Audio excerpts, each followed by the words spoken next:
Welcome to the Happy Hour webcast from WhiskyCast.com. I'm Mark Gillespie in the WhiskyCast studio in Haddonfield, New Jersey.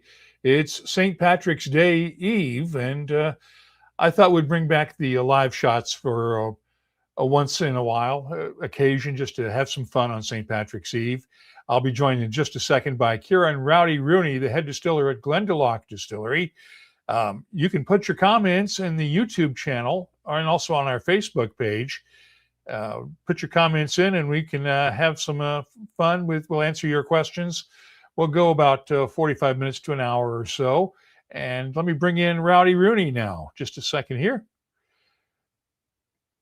Good evening, Rowdy. How are you?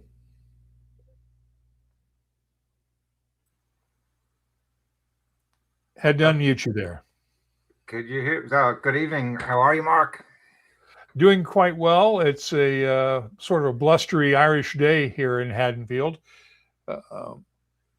Perfect for St. Patrick's Day. Well, happy St. Patrick's Eve. So what will you be doing on St. Patrick's Day?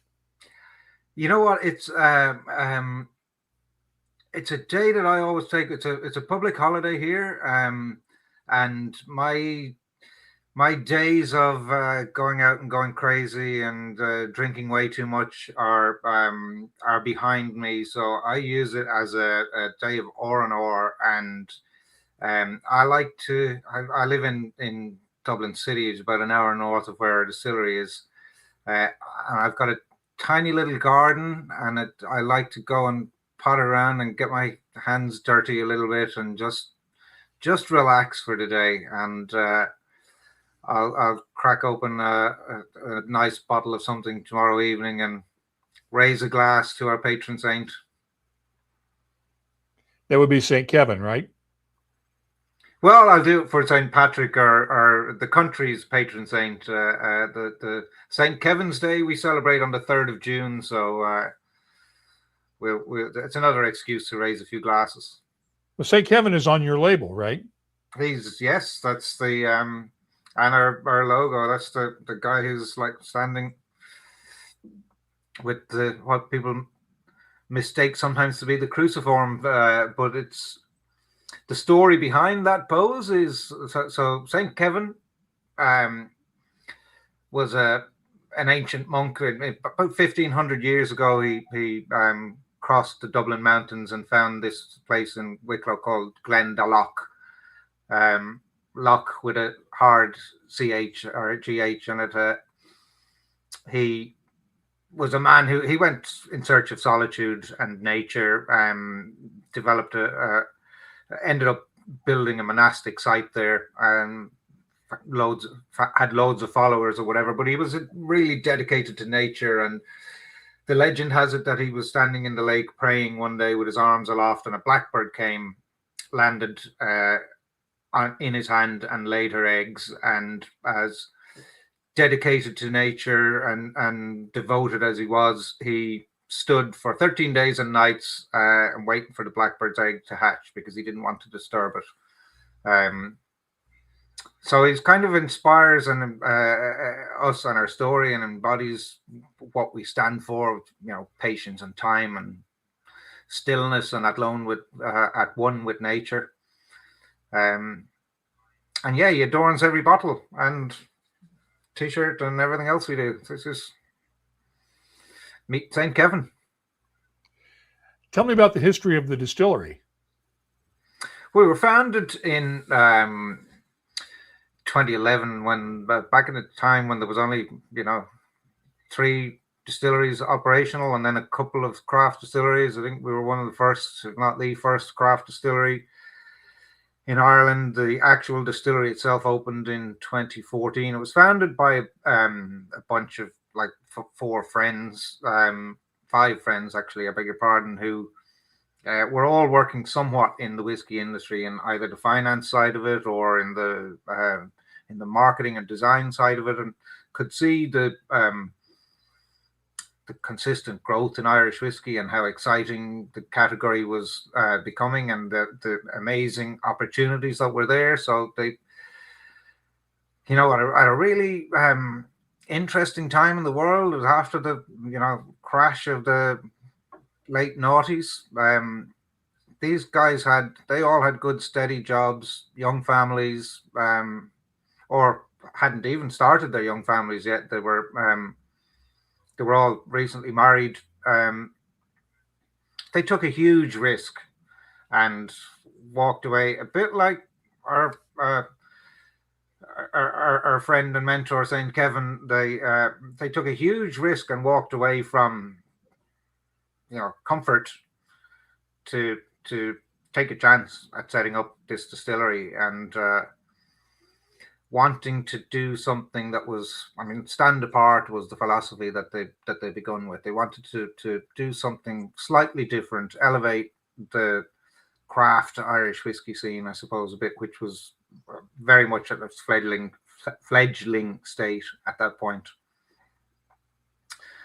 And I was at the time working in the rat race in the commercial world, working in telecoms, and had enough, gave up, quit, left the rat race, and just didn't know what I wanted, didn't know what I was going to do, didn't know what I wanted to do, was trying to figure out what I wanted to be when I grew up, and I was just, friends with some of the lads and was in awe of their passion and love for what they were doing. And I started hanging around. I gave them a hand at painting the distillery. I went and relabeled some bottles for them so that they could meet one of their export targets. And I just, as you do with friends, I just started giving them a dig out, giving them a hand every now and then. And I hung around that long that I ended up getting a job out of it. And kind of, they were all really busy on the commercial and business side of things, and I wanted to. I was there when we were assembling the still, and I just was like, "Can I have a go at this?" And they were like a bit surprised that I wanted to get into the operation side of things, and I was like, "This is the fun bit." Went and did a course.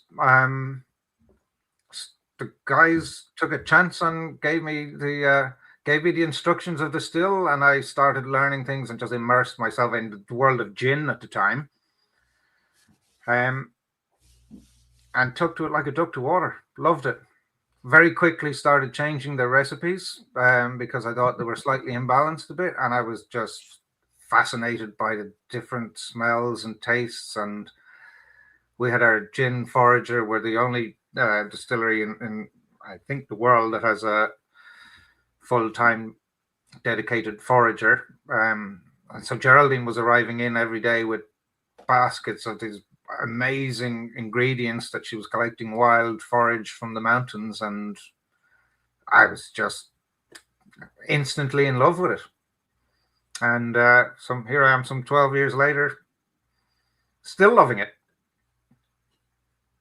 So you didn't have a family history in distilling then, did you? Absolutely not. It was a complete accident, a complete one of those like sliding doors moments that wasn't something that I ever planned. I, like a lot of young people, would have worked in bars through my high school and college years to keep me in money to spend on the other side of the bar. But that was my only connection. I really enjoyed spirits. I really enjoyed tasting cocktails and different drinks over the years, but it would be a lie to say I always passionately wanted to be a distiller, because it wasn't something that was an option. There was no jobs in that business in Ireland at the time, so it was a complete accident, complete fluke. But you're having fun, right? I am loving it, and honestly, the old saying that if you love what you do, you'll never work a day in your life. Well, I went from nearly 20 years working in the commercial world to getting to the point where I hated it so much you couldn't believe, and I wouldn't have believed anybody loved their job. But yeah, I very much every day Well, my job is so varied. We're such a small company. I basically no 2 days are the same. Go from distilling gin to playing around with new gin ingredients and recipes, and to distilling very small batches our own whiskey, to sourcing new make whiskey for our core releases, to buying barrels, from getting our own barrels made, going to the forest to select oak trees to cut down for our Irish oak program, tracing those logs the whole way through their lifespan until they come back a couple of years later as barrels. And then I'm in charge of the whole maturation program, moving stock from barrel to barrel, getting it ready for bottling, eventually doing testing casks, doing sensory analysis, final blending of casks of first and second fills, and getting it ready for the bottling line, and then occasionally going out into market and meeting and greeting the people of the world and sharing it. So it's a fantastic existence. I'm very lucky. We have a question from Tyrone in Canada. What else is Wicklow known for? Wicklow is known as the Garden of Ireland. It is. We've got just a wonderful array of flora and fauna. In fact, the Wicklow Mountains were an hour south of Dublin. I mean, Glendalough itself would be one of the most famous parts of Wicklow. It's one of the biggest visitor attractions in Ireland. The mountains and the scenery is just, of course, I'm biased, but it's like among the most beautiful places in the world. And yes, and it's known for, we've got wonderful coastline, we've got amazing forests, mountains, lakes, and like I said, the Garden of Ireland. We've got all of the amazing flora that the country has to offer, all in one small county.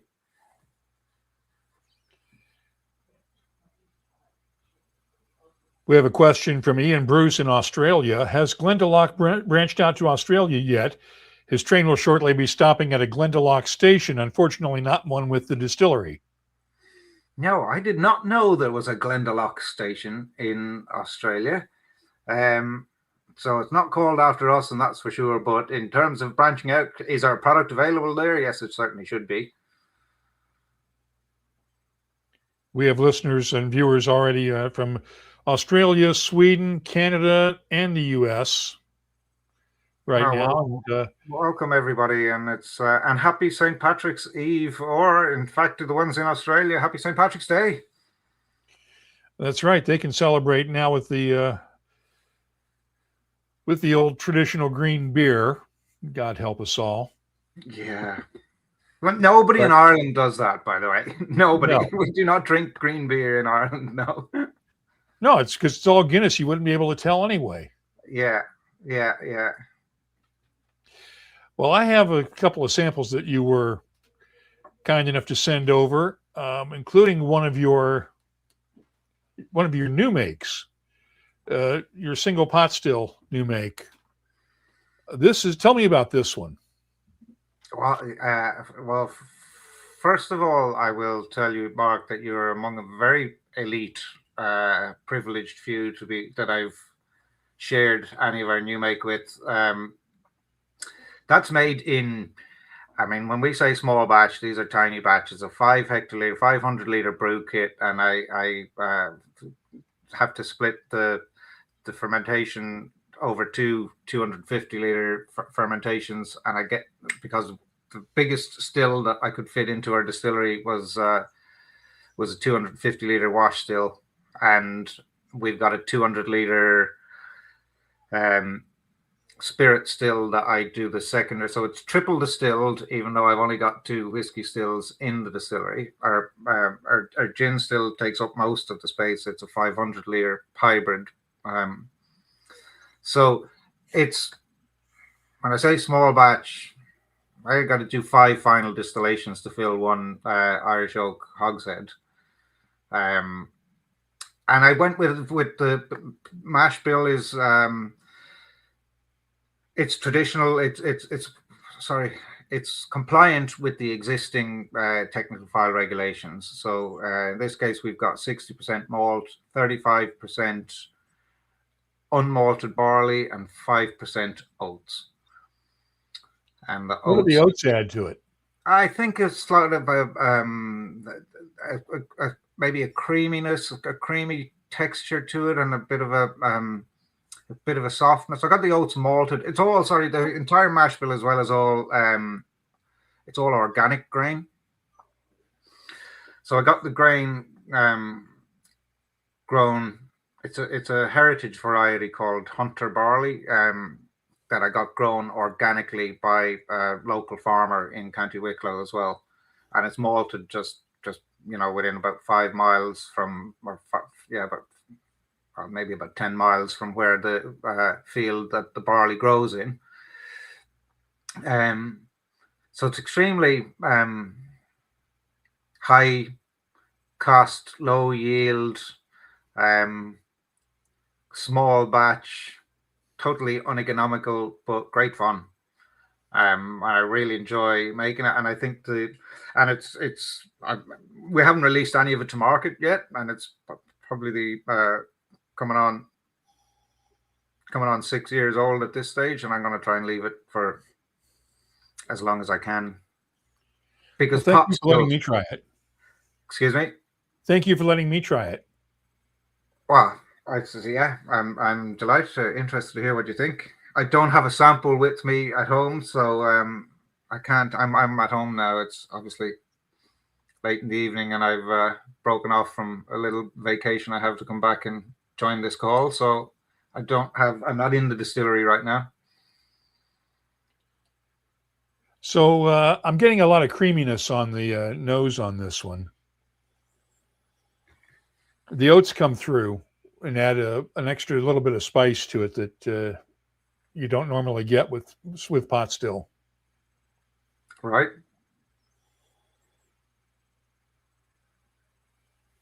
Mm.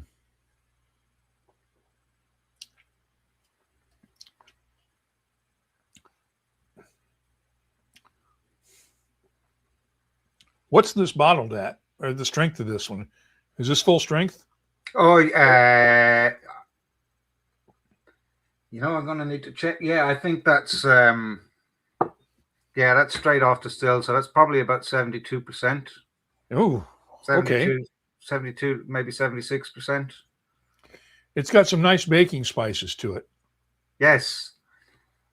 I find it a touch fruity as well, but you probably want to add a bit of water to it to start picking that up.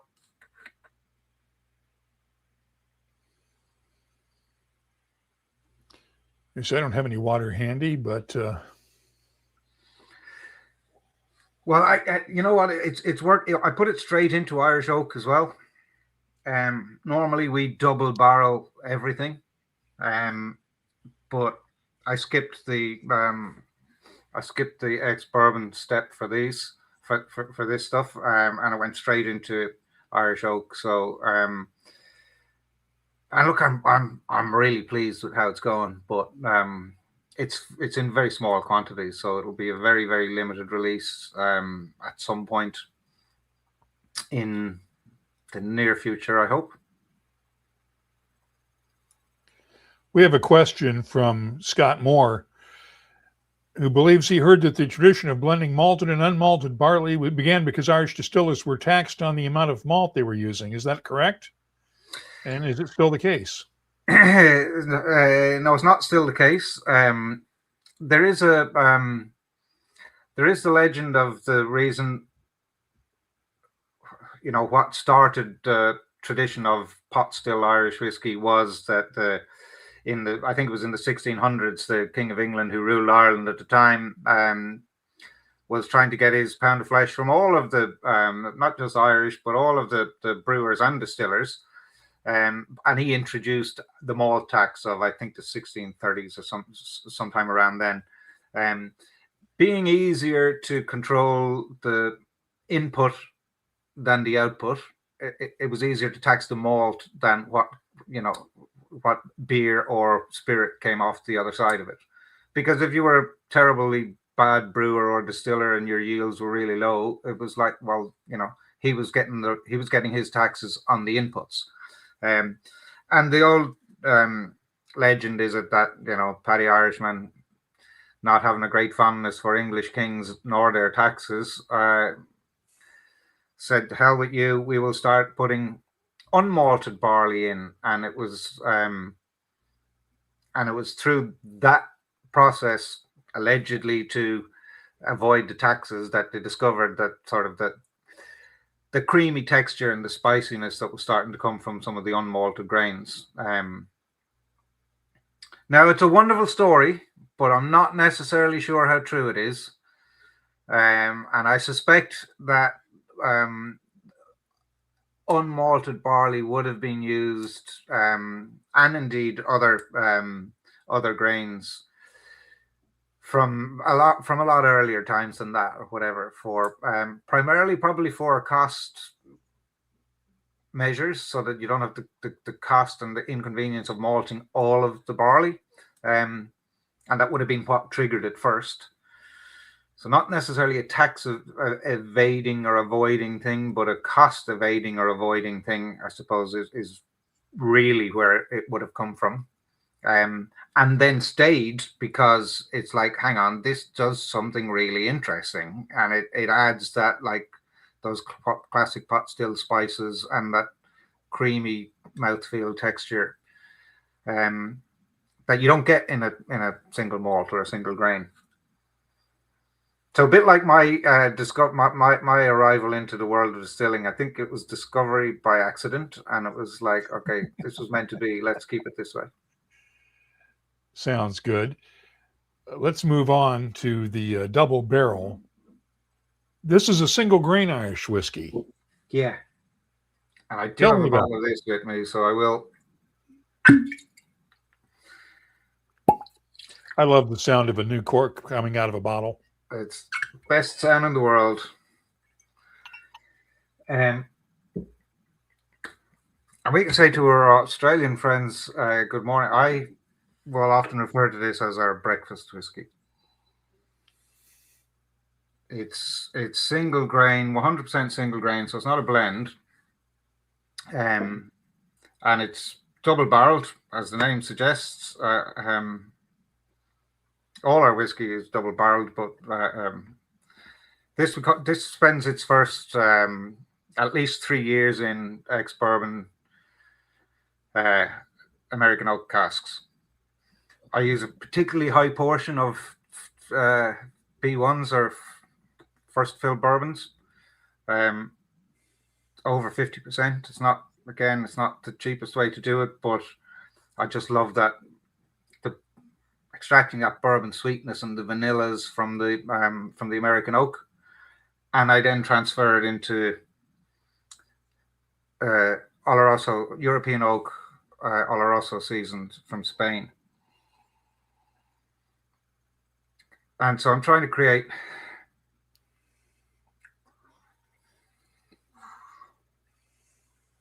this is our little sherry bomb. I use quite a high proportion of first fill sherry casks, or first fill Oloroso casks. And I don't, one of the things that, like, stand apart, I mentioned was a philosophy that the distillery was founded on. I don't buy Oloroso barrels on the open market. It's very easy to go and buy refill or seasoned Oloroso casks from brokers or whatever, but it's very difficult to know exactly the integrity of those barrels, where they were seasoned, how long they were seasoned for, how old is the oak, what type of Oloroso was in them, whatever. There are way too many variables in there, and if oak or the barrel is contributing, I'm not sure I believe in the 70% figure, but certainly over half of the flavor of the whiskey is coming from the barrel. I'm not going to take any chances with it. So I go straight to Spain. I go to Spain every year and I get our own European oak barrels made from scratch. And they're custom made for me to hogshead size. I bring them to a bodega where I've developed a long-term relationship with. I taste the Oloroso before it goes into the barrel. I know how long it stays. I control how long it stays in the barrel. I leave it for at least 2 years. When it's time that I need those barrels back, I'll call for it to be emptied. I'll get the barrels still emptied and checked at the cooperage and loaded up and sent to me.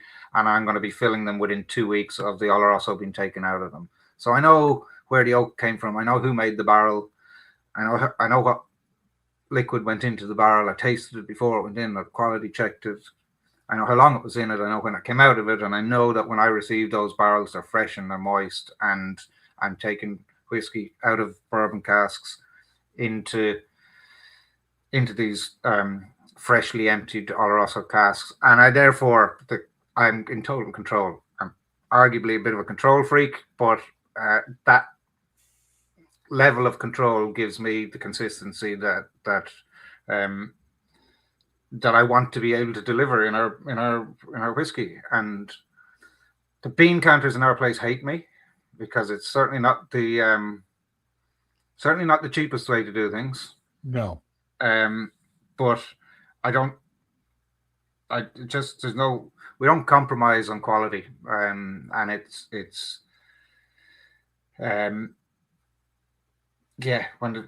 there's that much of an influence coming from the wood, it's not worth the chance. So, and I personally think I'm not involved in the commercial side of the business too much at all or whatever, but like I think this is about $32.99 in the USA, which is a criminally low price for it, if you ask me. It's but exceptional value for money, because I can assure you the cost.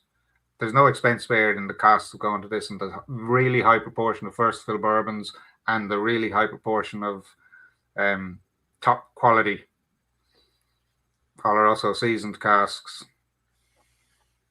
Like I say, the bean counters don't have much time for me.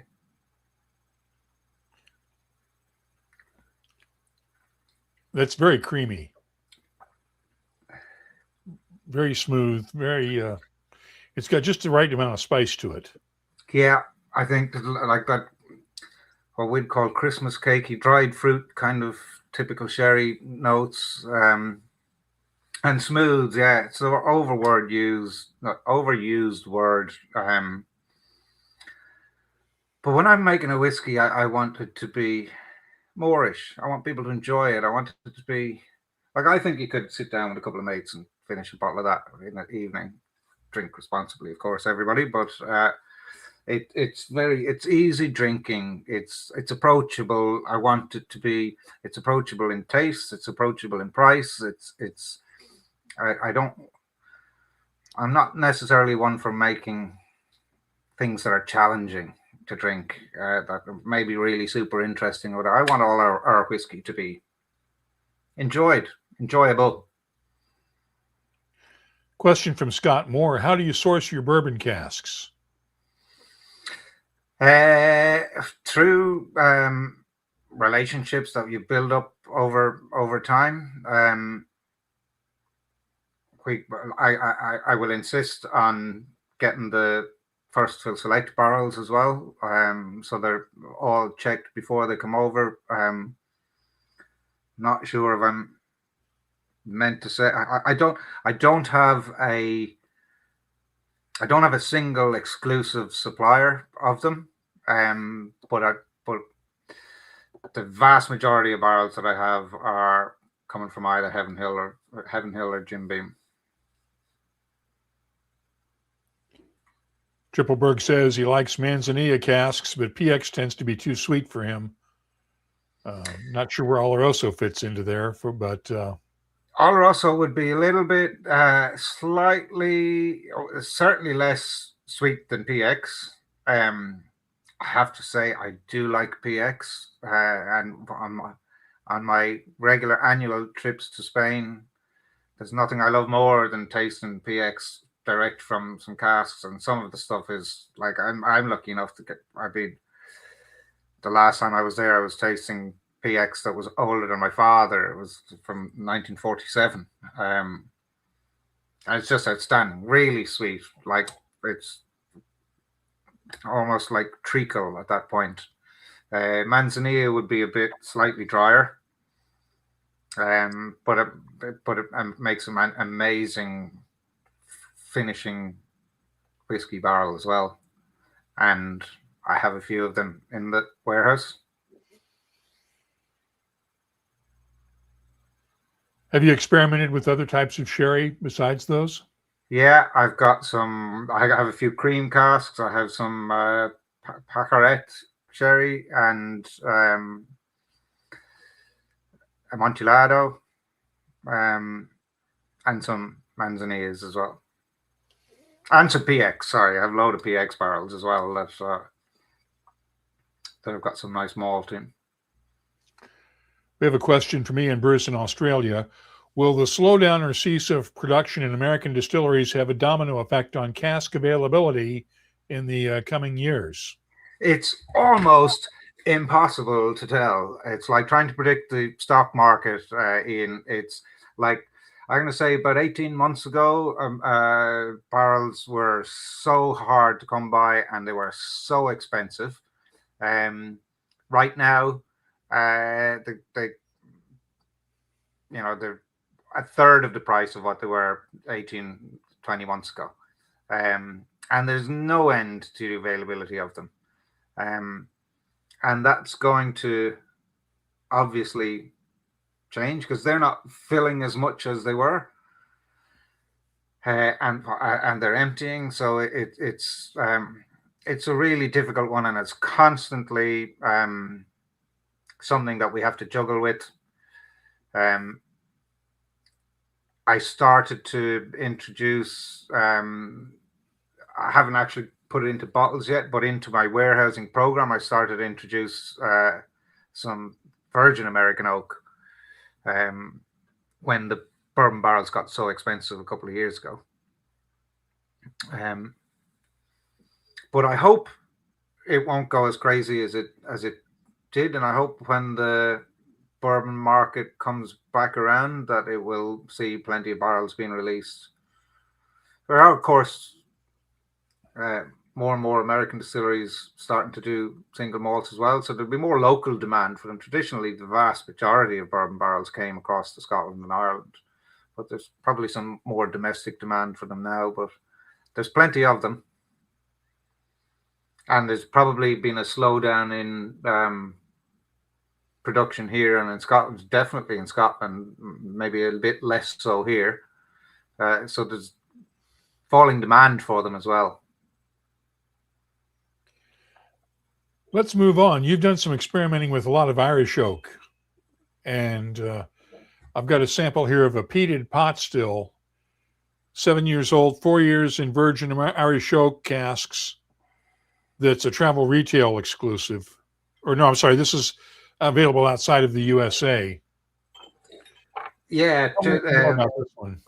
Just in Europe, yeah. So our regular traditional pot still or single pot still finished in Irish oak is available in the USA, and that's our Irish oak program is a key part of our strategy. Again, it's something that I'm personally involved in every part of the process as well. I literally go down to the forest every year and I select alongside of our forestry consultant.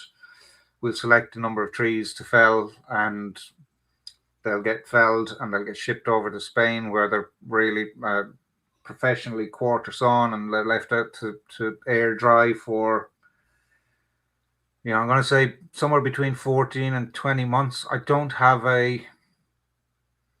I generally tend not to set deadlines or time scales on anything. I let nature just decide when the time is. So when they're air drying in Spain, you know, in the last few years they've had summer temperatures in Montilla outside a couple of hours north of Malaga. They've had over 40 days of over 47 degrees C. I don't know what that is in Fahrenheit, but it's like it's disgustingly hot, and it's barely fit for human inhabitation. So it dries, and you know they're wetting the wood constantly or whatever. But basically, if the staves are down to 14% moisture after 14 or 15 months, I'm not going to be saying no. I need to wait for 24 months because I want to be able to say that for marketing purposes or whatever. The coopers are the guys who are best placed to know when that wood is ready to bend into barrels, and 14% is their magic number. So when the moisture content gets to 14%, that's when we will make the barrels. The one that you have there, that sample that I sent over to you, just because I know you were interested to taste it because it's not available there, was 7 years old. I'm not the greatest fan in the world of peated whiskies, but I decided to challenge myself to. It stems from a visit to Islay in about, I think it was 2014, where my market research was thorough, let's say, and it took me a little while to get over it, and it kind of turned me off peated whiskies for a while. So I decided, what can I do to try and round off some of those that punch in the face peat sort of that you get from some of the heavily peated Islay malts. And so I put it into virgin Irish oak and just left it for. I kept monitored it, but after 4 years of that, I could still get that really nice peaty, not medicinally peat, but this is a heathery peat. Yes, that herbaceous kind of peat, yeah, and I think the Irish oak, the real sort of strong wood flavors that we get out of, like, we get much quicker extraction of flavors out of the Irish oak because of the growing season. The Irish, like it's. Any of you have been to Ireland know that it never gets really too hot here. It never gets really too cold either. It's always raining, so it's like ideal conditions for trees to grow.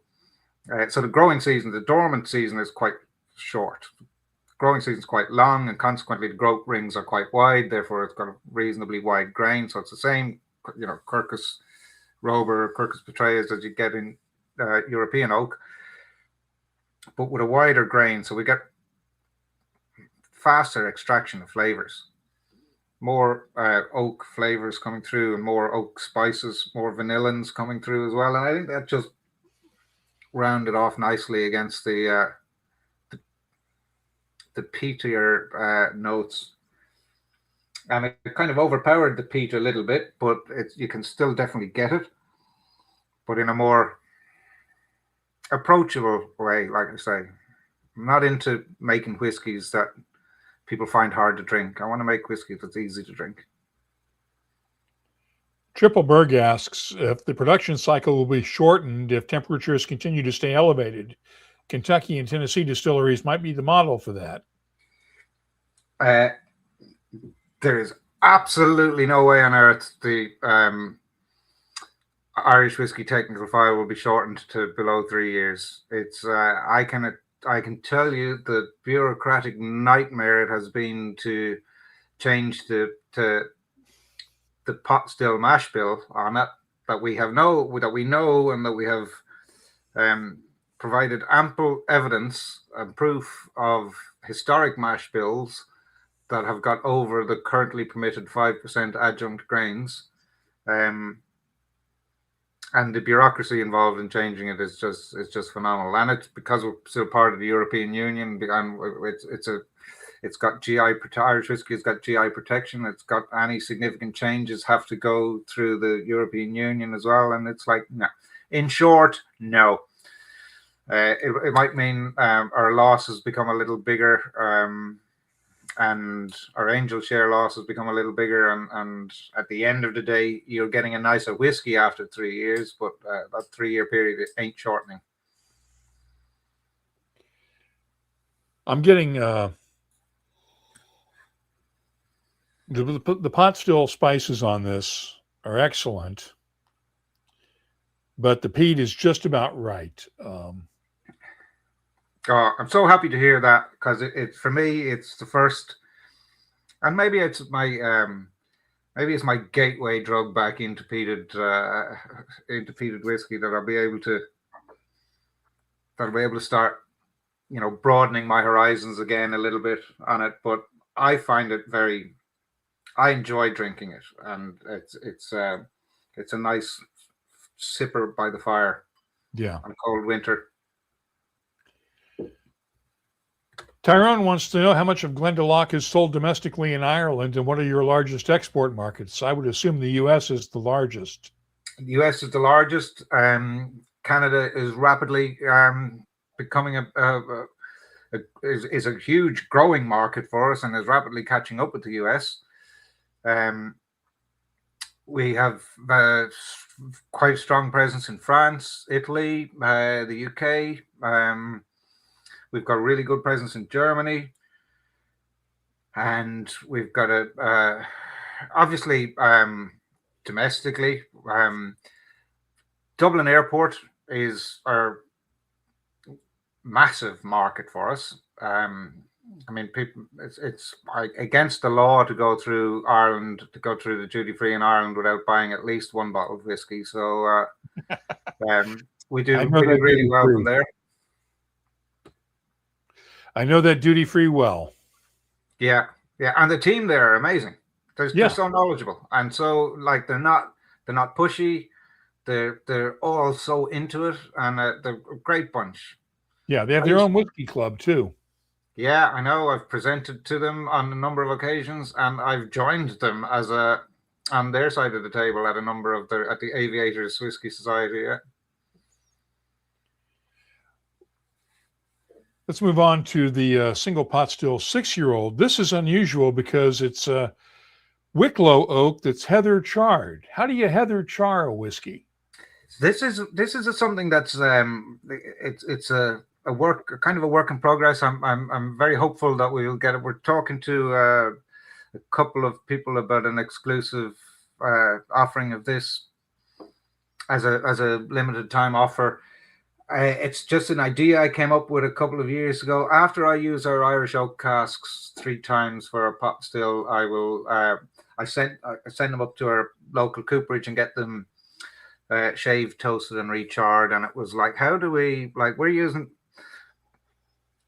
Irish oak on our regular pot still and our core pot still to make the quintessential Irish whiskey even more Irish. And it was like, right, how can I elevate that again? How can I make this more? It's like Wicklow oak, the trees are felled from about 20-minute drive from where the distillery is. And you look out of the distillery and you just see in certain times of the year, the mountains are all just purple and covered in heather. So it was like, why don't we,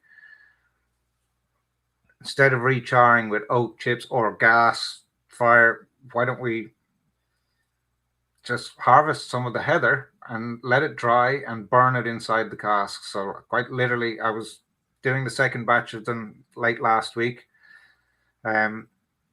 spending my day standing in the cooperage, setting fire to barrels full of heather. It's just so much fun. Tough work. I know, and the smell of the heather burning for it, and it just imbues this. This really, I've only got a little cask sample of it here because it's, like I said, it's not in a bottle. There's no label designed for it or anything yet, but I hope it's going to be at some point this year. And I just wanted to get a little bit more Wicklow into it and see what it was. I took a chance, Mark. There was every possibility that did nothing, that would have made no difference at all. But when I tried it, I think I can get that. It's almost an herbaceousness added to the whiskey. That it's very herbal. Mm.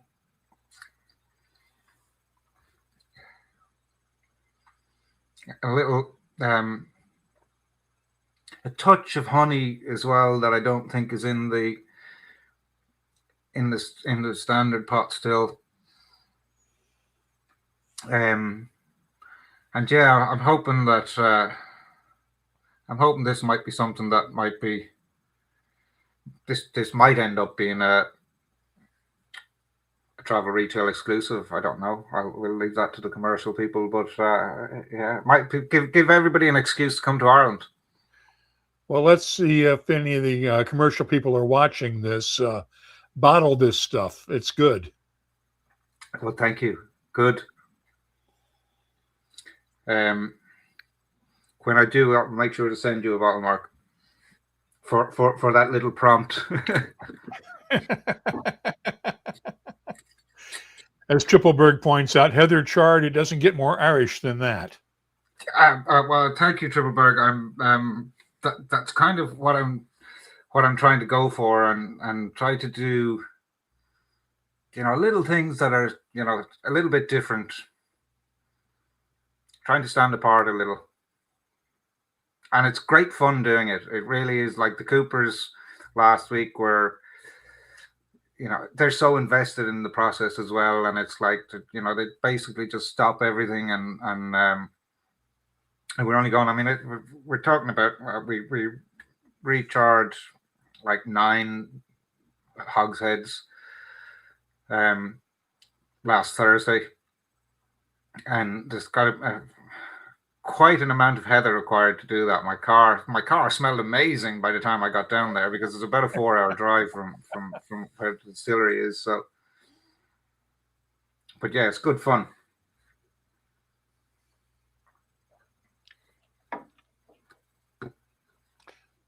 You've also done a lot with Mizunara, the 13-year-old Mizunara. I've had a bottle of this on my shelf for a while now, but it's not available anymore. But it will be coming back, won't it? It will be coming back. We're a little over 2 years from having from reaching the problem with doing age statement stuff is you kind of paint yourself into a corner that and sometimes it's not. It's not.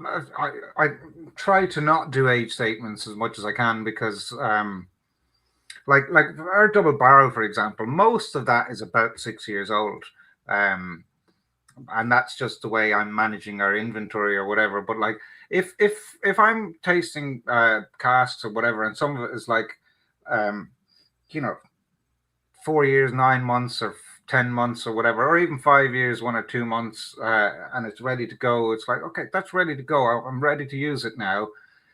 I don't want to have a big 6 on the front of the bottle that stops me from using this liquid that's ready to use. But yeah, look, we'll have the 13-year-old in about two years' time again, and it was one of the things, I guess, that really got us noticed as a distillery, that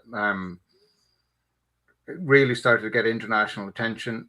We were the first Irish whiskey to use Mizunara. Mizunara is horrendously expensive. There's that wonderful sound again. Yep. Really rare, difficult to get.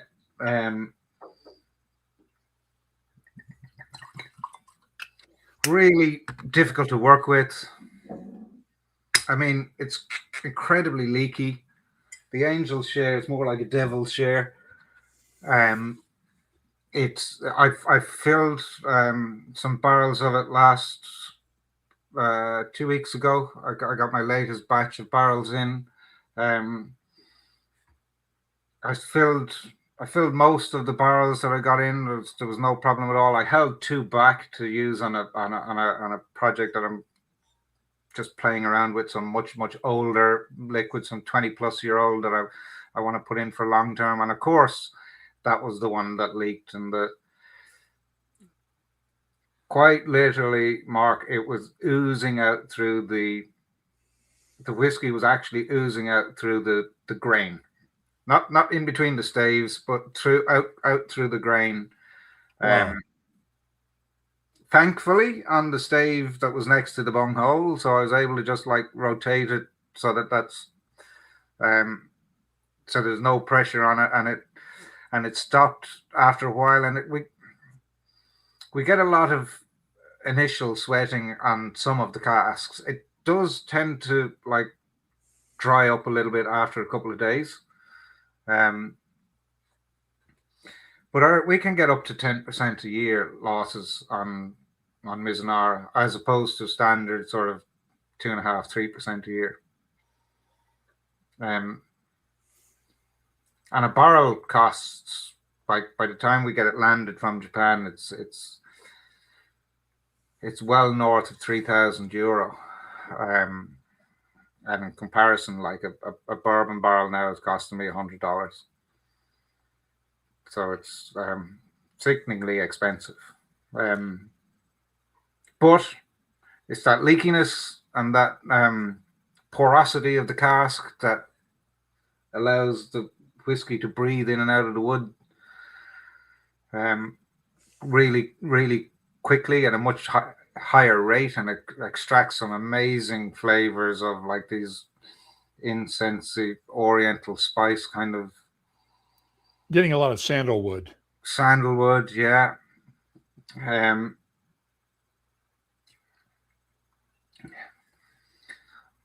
Get a real, and funny, after tasting some of the other ones now, that chocolate orange note is very prominent in this. Yeah.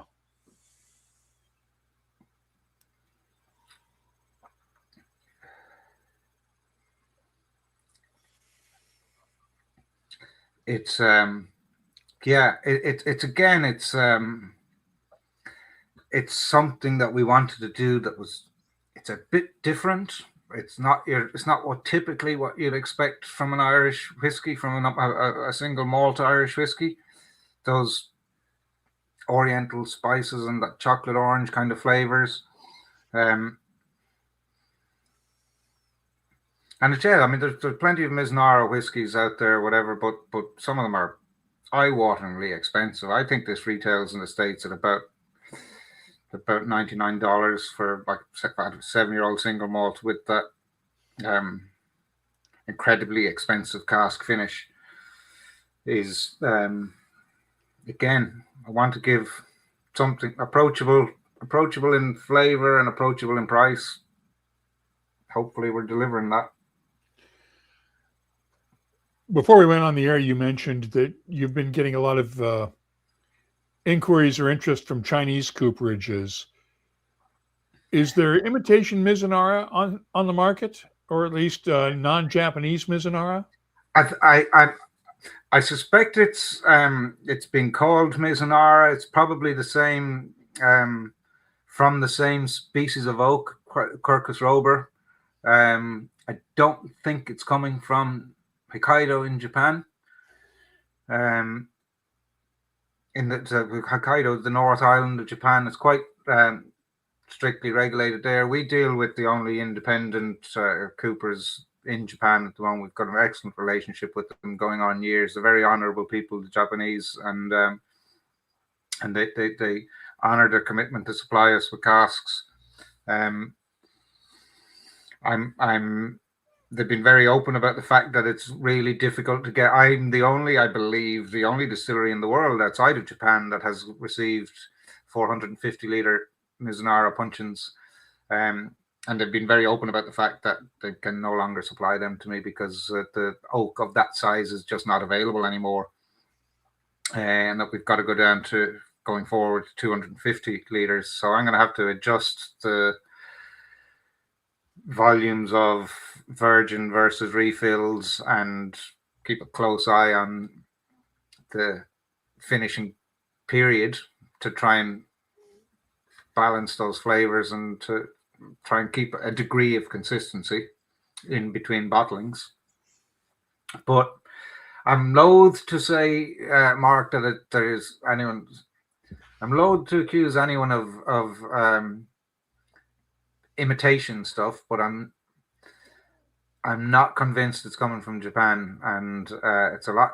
It's available a lot cheaper than I'm currently getting it from Japan. But I'm happy with my current supplier and with the quality that they deliver to me. Tyrone has a question. Is there a finish that you haven't tried yet but would like to? I think, yeah, I'd like to get my hands on some of that. The names just won't come into my head now. That Amberana casks that have previously held cachaça.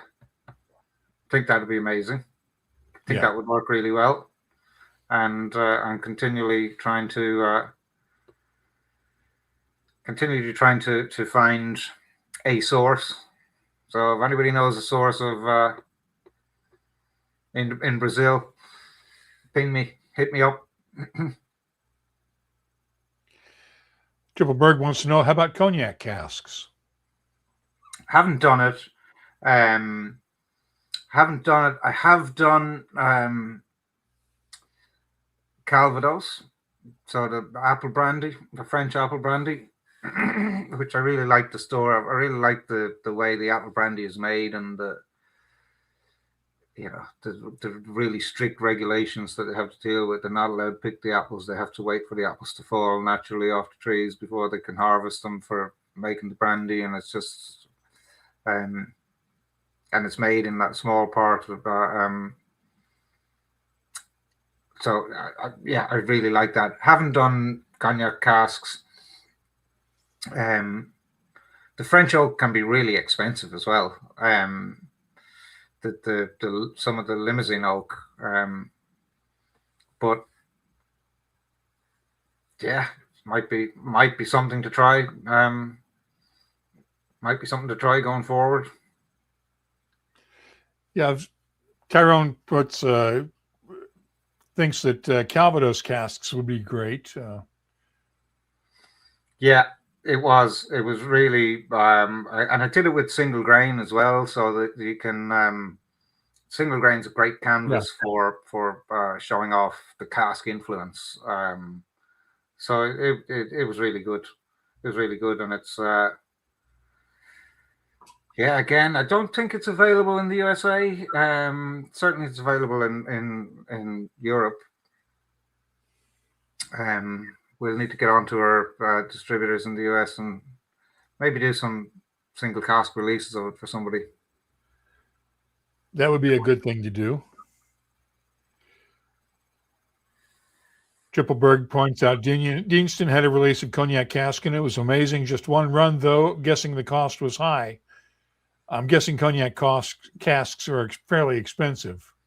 Yeah, and they tend not to release them too often.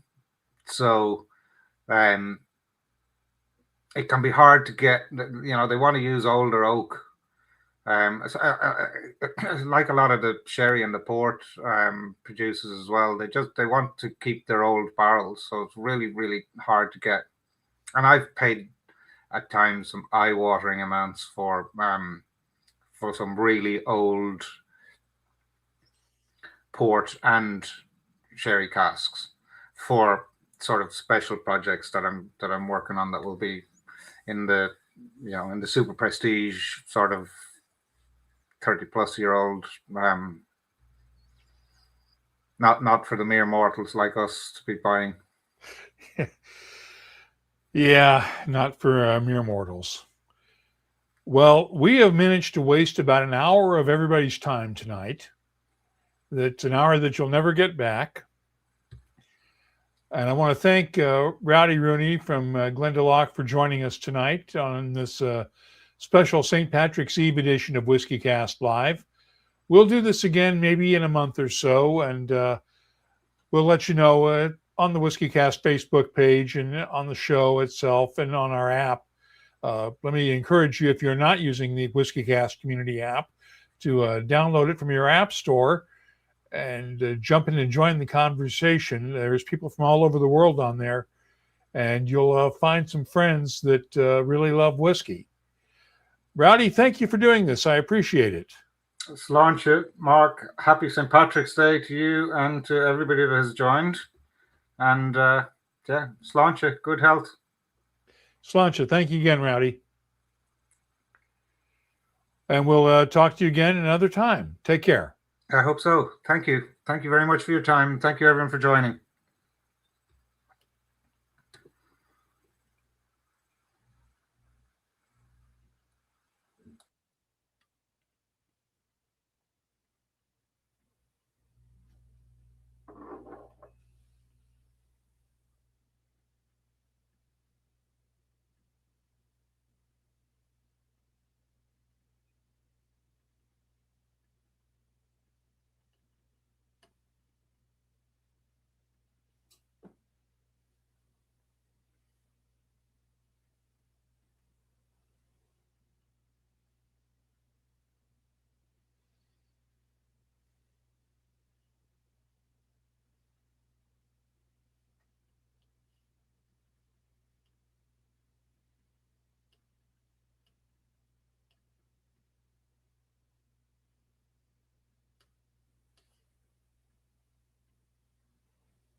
If you're still watching, we're having trouble ending the stream here.